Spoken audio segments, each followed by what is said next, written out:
same time, they were talking about Biafra. He said she was so shocked that the man, but the Carter knows about Biafra so much, and at the same time, they really talk about Finland and Simon Ekpa travel. What is your take as regards this? Yeah, I remember humble said, one and the only. We are not two Biafran evangelists. My beloved brother said, don't be surprised when Body Carter was talking about Biafra, because this Body Carter, they were the congressmen of the United States of America, which I told you people earlier this year that they came to Nigeria.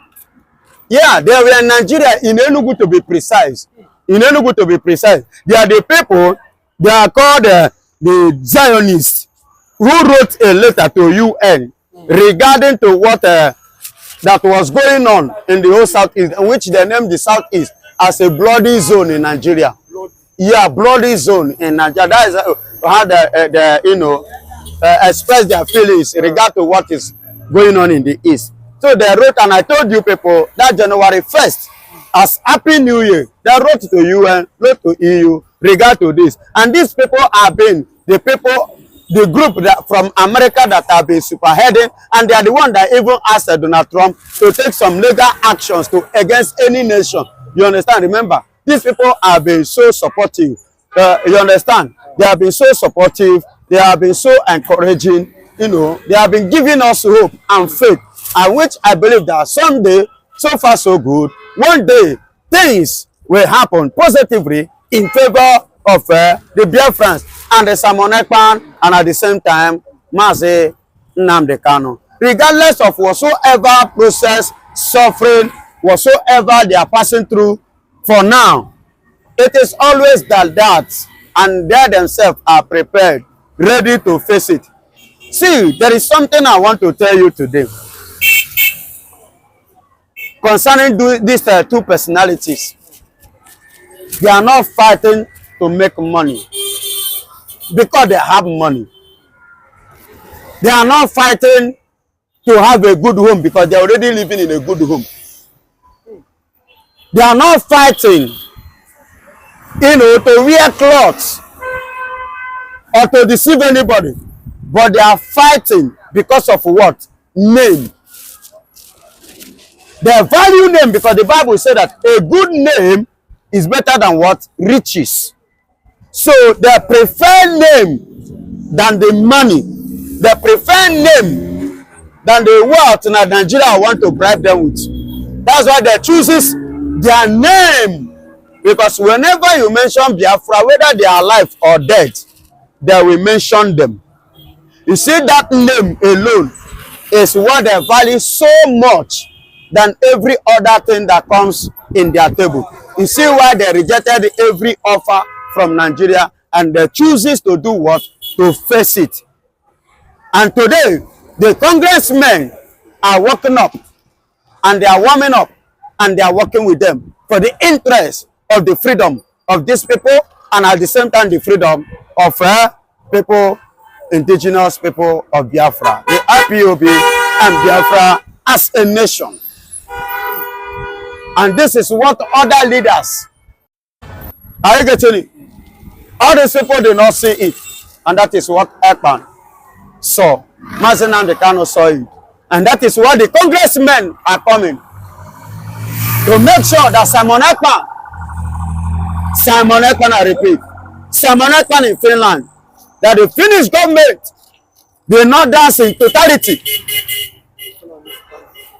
of the Fulanis, the Janjaweeds, advice, bribe to Finnish government.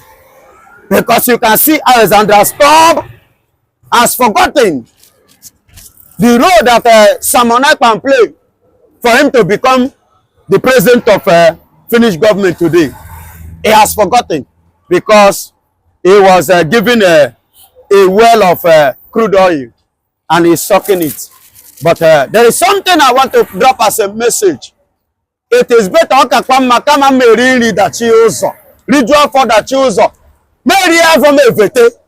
go and ask Google the meaning. Are you hearing me? Yes. Because at the end of the day, one day Biafra will come, and when Biafra stand, Simon Ekpa will stand. When Simon Ekpa stand, COS will stand. That is Ngozi or Abese will stand. When they stand, the president himself, the general himself, will now lift up the flag, and that general is no other person than Mazi Nnamdi Kanu. Then, I wonder how Alexandra Stubb, how he will be feeling, or how he will be chilling that day. Yes, he should take a look and reason well. Did he betray Ekpa? Actually, yes. So far, so good. Because they're the same party in Finland, the same. Of course, they were in the same party. And let me tell you, do you know that their party now is losing their ground? Why? Because of Ekpa? Because of Simon Ekpa. Yes, he's losing their ground. Watch their local government the election last 2 months. They lost so woefully. That party lost so woefully to the extent that he became troubled, because if his party could lose like that, so there is every tendency of him losing in the next election, of which he's going to lose. Yes, for betraying my brother, my PM, he is going to lose, because he has deviated from the truth, and he has joined Nigeria, the darkness. Do you know the meaning of Nigeria? I'm asking you. Can any Yoruba man tell me the meaning of Nigeria in Yoruba language?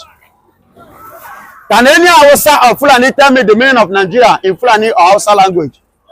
I being the Biafran man, Nigeria that has no meaning. Nigeria, it has no meaning.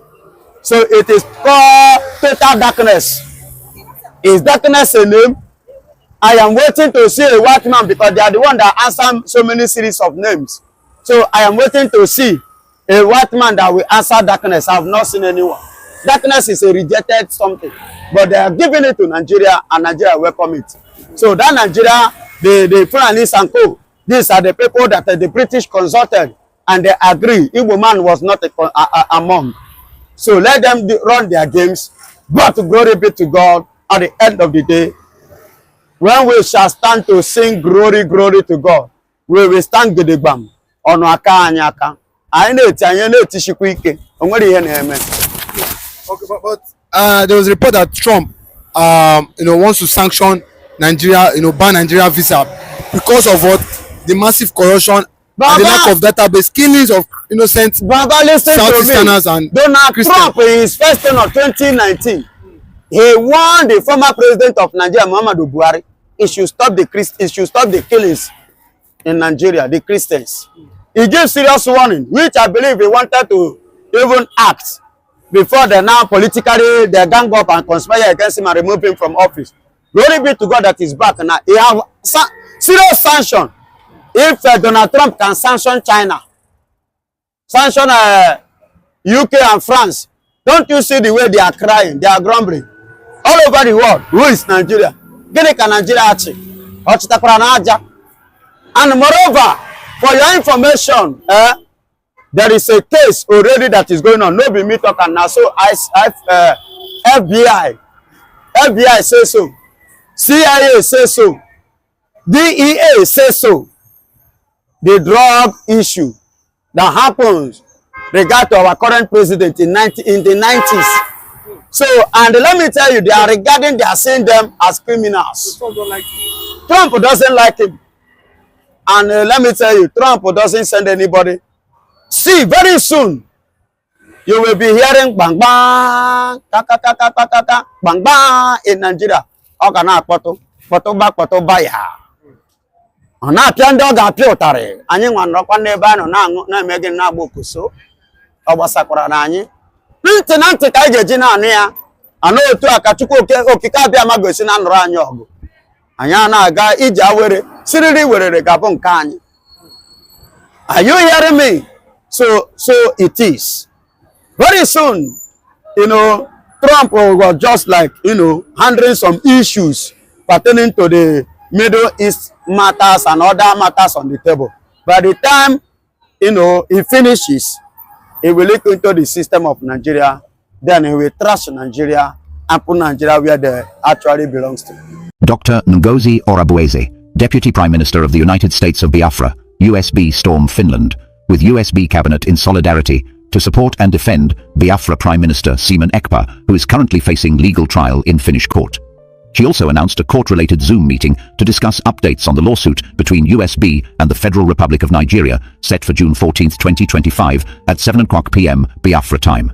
Dr. Ngozi Orabueze confirmed that Biafra cabinet members attended Simon Ekpa's court hearing in Finland on June 13, 2025, offering visible and vocal support during his ongoing trial, portraying unity and solidarity within the Biafran leadership.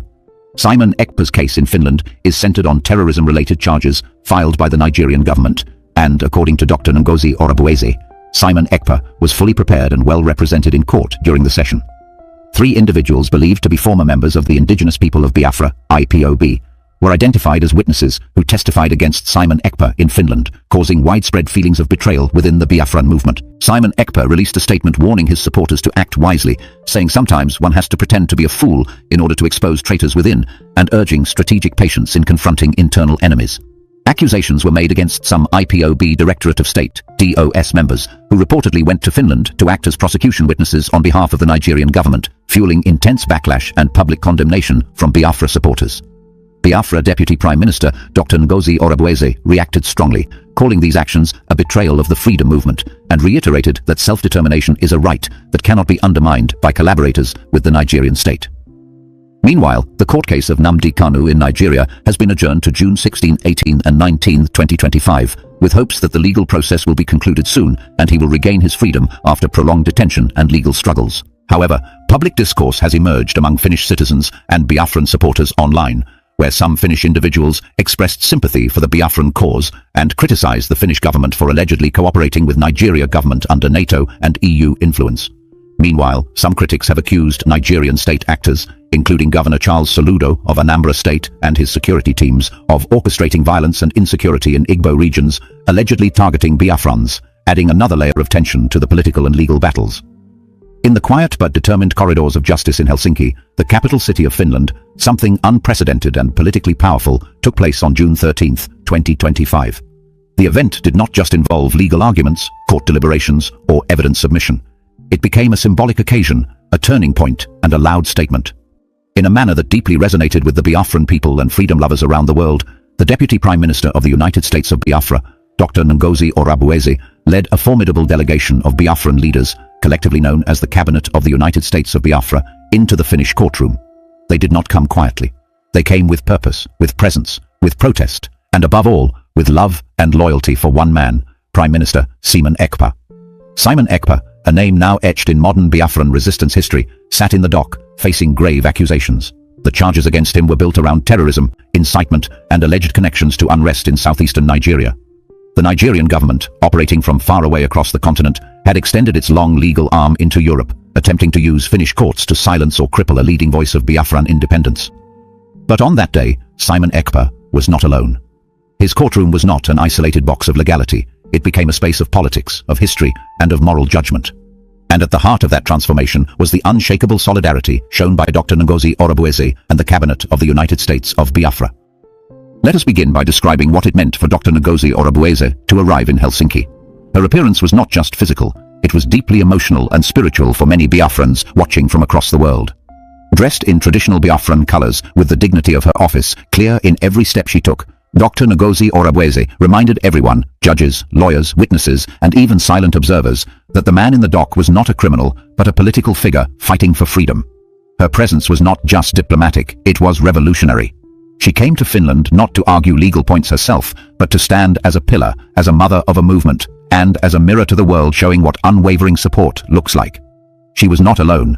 She brought with her several respected members of the Cabinet of the United States of Biafra. These were not mere politicians. They were individuals with lived experiences in exile, resistance, diplomacy, and spiritual leadership.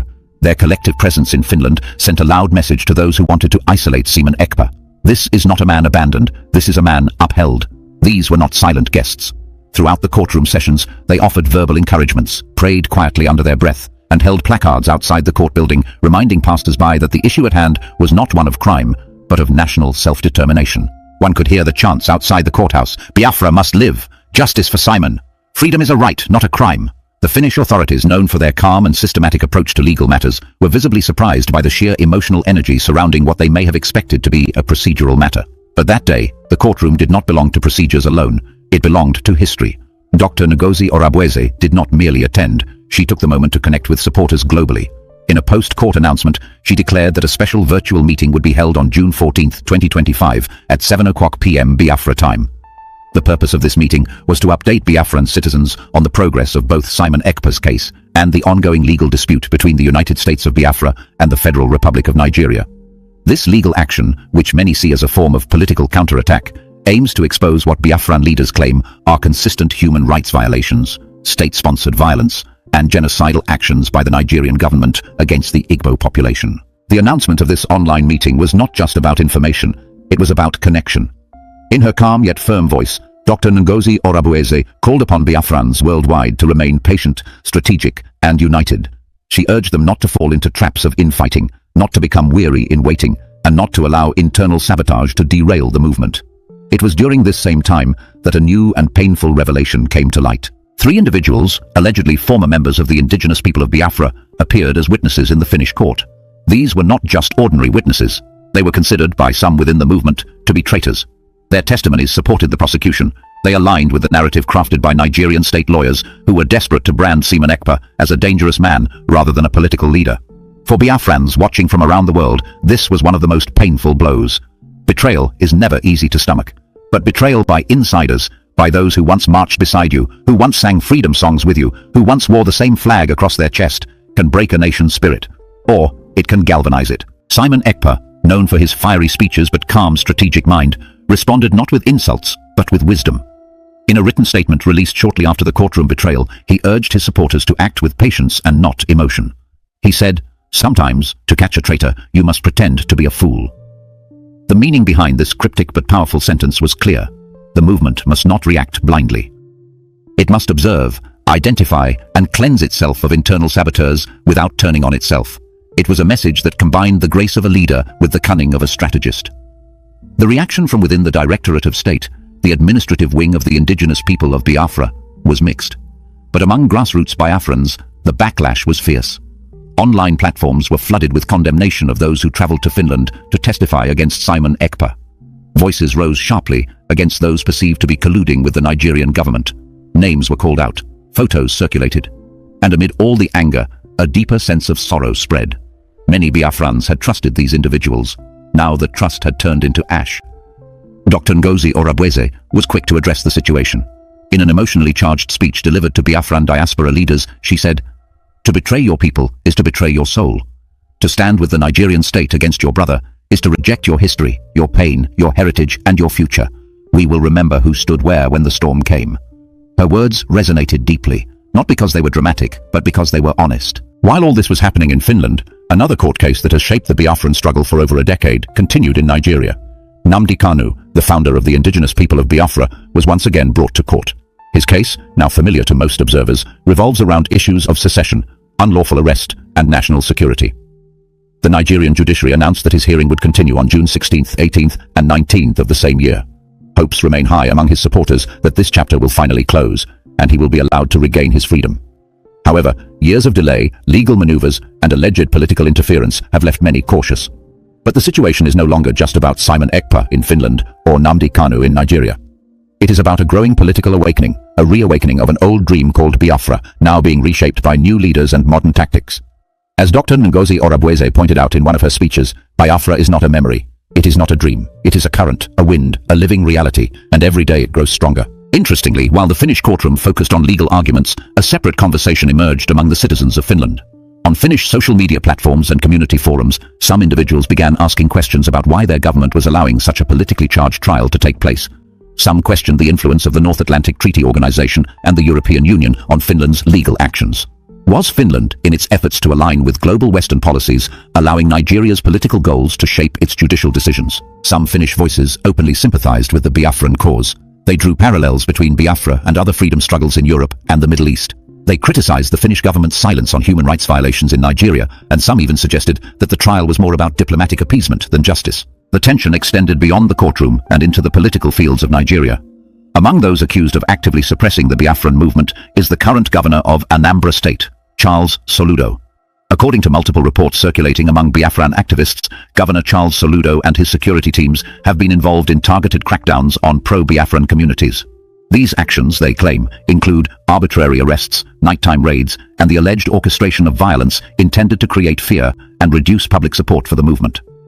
While Governor Charles Soludo's office has repeatedly denied these claims, the distrust remains deep, especially among those who have lost loved ones or seen their towns militarized. Back in Finland, as the courtroom sessions rolled on and the legal teams continued their arguments, what was most noticeable was the emotional weight carried by those in attendance. Every word spoken by the defense felt like a prayer, a plea not just to the judges, but to the entire world. Every moment of silence was filled with invisible voices of Biafrans scattered across Nigeria, Africa, Europe, and the Americas. There was no mistaking it. This trial had transcended its legal boundaries. It had become a moral battleground. On one side stood the representatives of a state determined to preserve its borders. On the other side stood people demanding that their voices be heard, their pain acknowledged, and their future decided by themselves. And so, as we reflect on the events of June 13, 2025, we are left not just with facts, but with feelings. The presence of Dr. Ngozi Orabueze and the Cabinet of the United States of Biafra was not simply a headline. It was a declaration. It was a promise. It was a warning. It said to the world, we are watching. We are not giving up. We are standing tall. As the legal proceedings continue, the Biafran people wait, not in silence, not in fear, but in solidarity. The day after the courtroom appearance of Dr. Ngozi Orabueze and the United States of Biafra cabinet was filled with high anticipation across all Biafran communities. That evening, the much-awaited virtual court update meeting took place as planned. Hosted on the Zoom platform, the digital event drew thousands of participants from all corners of the world. Diaspora Biafrans living in the United Kingdom, the United States of America, Germany, South Africa, Canada, Malaysia, and even some participants joining silently from southeastern Nigeria, despite heavy surveillance from security agencies. Dr. Ngozi Orabueze took the virtual stage like a seasoned stateswoman. Her background was calm and modest, just a simple flag of the United States of Biafra behind her and a traditional Biafran embroidered outfit. But her voice was rich with purpose. She opened the session by thanking all who stood by Simon Ekpa and expressed gratitude to the Biafran community for remaining peaceful, focused, and alert during what she described as one of the most defining moments in the modern history of Biafran resistance. She began by revisiting the emotional scene in the Helsinki courtroom. She described how Prime Minister Simon Ekpa walked into the court with his head held high, eyes steady, and heart filled with truth. She said his demeanor silenced even his most cynical critics in the room. According to Dr. Ngozi Orabueze, Simon Ekpa did not behave like a man under fire. He carried himself like a man on a mission. She explained how he listened attentively to the prosecution, occasionally made notes, and frequently locked eyes with his supporters in the gallery with a nod of assurance. His physical appearance was described as calm and calculated, but inside him, according to Dr. Ngozi Orabueze, was a heart burning with unspoken words and dreams too big for a cage. She then turned her focus to the legal strategy being employed. According to the update shared during the Zoom meeting, Simon Ekpa's legal team in Finland had prepared a detailed rebuttal to the terrorism allegations. The defense argued that the charges were politically motivated, driven not by actual threats or violent actions, but by Simon Ekpa's uncompromising advocacy for the Biafran people's right to self-determination. The lawyers brought attention to Finland's history of supporting free speech and civil liberties, and urged the court not to allow itself to become an enforcer of foreign authoritarian interests. The key argument centered on one point, that Simon Ekpa had not called for violence but had called for civil disobedience, and that civil disobedience in the face of oppression is not terrorism, it is justice. Dr. Ngozi Orabueze stated clearly that they had every confidence in the Finnish legal system. But she did not hide the fears many had that political pressure from European Union allies and North Atlantic Treaty Organization negotiators might quietly push Finland into using Simon Ekpa as a bargaining chip. The fear was not unfounded. Over the past year, Finland had strengthened its military and diplomatic cooperation with Western governments, especially after joining the North Atlantic Treaty Organization. This is the end of our news update. Please click the icon on the top right corner of your screen to watch my next video. You will enjoy it. I will see you again in my next update. Enjoy the rest of your day. Goodbye for now.